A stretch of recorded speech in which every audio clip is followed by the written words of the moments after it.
আসসালামু আলাইকুম। আমি রিমন আহমেদ। আমাদের আছে ক্লাস একাদশ দ্বাদশ শ্রেণীর ফিনান্স, ব্যাংকিং ও বিমা দ্বিতীয় পত্রের চতুর্থ ক্লাসটি করলে সবাই সৃজনশীল এবং এমসিকিউ সকল কিছু পারবেন। এক ক্লাসের মধ্যেই এই অধ্যায় সম্পূর্ণ পারবেন। আমাদের অধ্যায়ের নাম ব্যাংক হিসাব। চতুর্থ অধ্যায় ব্যাংক হিসাব।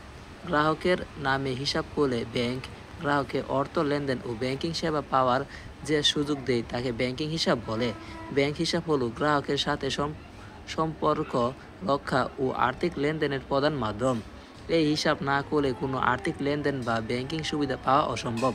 ব্যাংক হিসাবের গুরুত্ব: অর্থের নিরাপত্তা, আয় বৃদ্ধি, অর্থ স্থানান্তর, সঞ্চয় সংগ্রহ ও মূলধন সংগ্রহ, বিনিয়োগ। নমুনা স্বাক্ষর কার্ড: চেকের স্বাক্ষর যথার্থ কিনা তা মিলিয়ে দেখার জন্য ব্যাংক যে কার্ড সংরক্ষণ করে তাকে নমুনা স্বাক্ষর কার্ড বলে। চেকের স্বাক্ষরের সাথে কার্ডের স্বাক্ষরের গরমিল হলে ব্যাংক চেকটি ফেরত দেয়। হিসাবের গোপনীয়তা: সঞ্চয়ী হিসাবে সঞ্চিত আমানত ব্যাংক আমানতকারী ছাড়া কাউকে প্রকাশ করে দিবে না। ব্যাংক হিসাবের প্রকারভেদ: চলতি হিসাব, যে হিসাবের আমি একটি কথা বলি, এখানে ব্যাংকের হিসাবে প্রকারভেদের মধ্যে চলতি হিসাব, সঞ্চয় হিসাব এবং স্থায়ী হিসাব, এই তিনটার মধ্যে 100% মাস্ট বি। এখান থেকে একটি সৃজনশীল আসবে গগর জন্য। ঠিক আছে, দেখেন, যে হিসাবে যতবার খুশি অর্থ জমা ও উত্তোলন করা যায় তবে কোনো সুদ পাওয়া যায় না তাকে চলতি হিসাব বলে। তবে সুদ পাওয়া না গেলেও বিভিন্ন ব্যাংকিং সেবা ও জমাতিরিক্ত উত্তোলন করা যায়, সাধারণ ব্যবসায়ীদের জন্য উপযোগী। চলতি হিসাব। সঞ্চয় হিসাব: নগদ অর্থ হাতে না রেখে সঞ্চয় করার উদ্দেশ্যে যে হিসাব খোলা হয় তাকে সঞ্চয় হিসাব বলে। সপ্তাহে এখন যতবার খুশি অর্থ জমাদান ও উত্তোলন করা যায়, স্বল্প হারে সুদ পাওয়া যায়, চাকরিজীবীদের জন্য উপযোগী। ঠিক আছে, যদি বলে সঞ্চয় হিসাব কাদের জন্য উপযোগী? চাকরিজীবীদের জন্য উপযোগী। এবং চলতি হিসাব কাদের জন্য উপযোগী? যারা নিয়মিত লেনদেন করবে তাদের জন্য। স্থায়ী হিসাব কাদের জন্য? যারা দীর্ঘদিনের জন্য টাকা জমা রাখবে তাদের জন্য, বা বেশি সুদ পাওয়ার আশায় টাকা রাখতে চায় তাদের জন্য। স্থায়ী হিসাব: নির্দিষ্ট সময়ের জন্য 3 মাস 5 বছর যে অতি হিসাব খোলা হয়, এখানে মেয়াদের আগে অর্থ উত্তোলন করা যায় না। তবে এফডিআর জমা রেখে ঋণ নেওয়া যায়। পেনশন, লটারি বা বড় অঙ্কের টাকা সাধারণত এই স্থায়ী হিসাবে জমা রাখা হয়। FDR, fixed deposit receipt. অন্যান্য হিসাব: DPS, deposit pension scheme. Deposit pension scheme হিসাব: প্রতি মাসে 500, 1000, 2000 টাকা করে জমা রেখে মেয়াদ শেষে সকল অর্থ সুদ-আসলে উত্তোলন। বর্তমানে জনপ্রিয় একটি হিসাব ডিপিএস।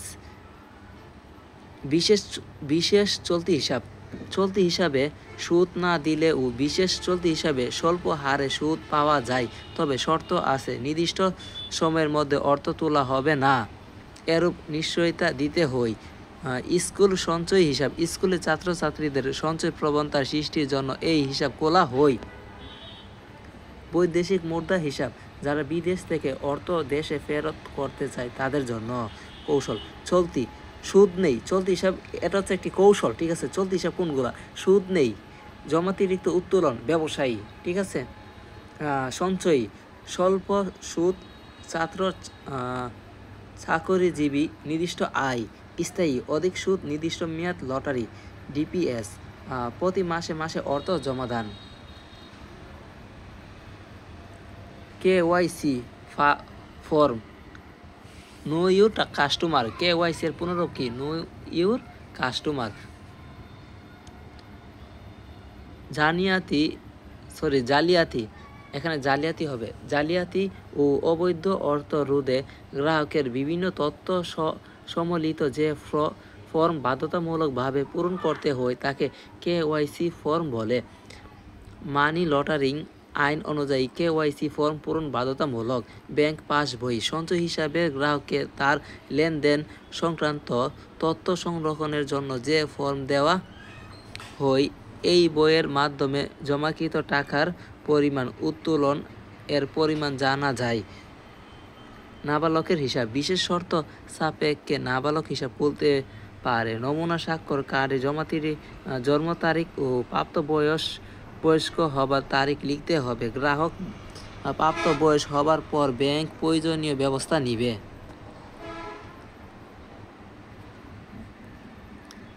ভেরি ইম্পর্টেন্ট কোনগুলা?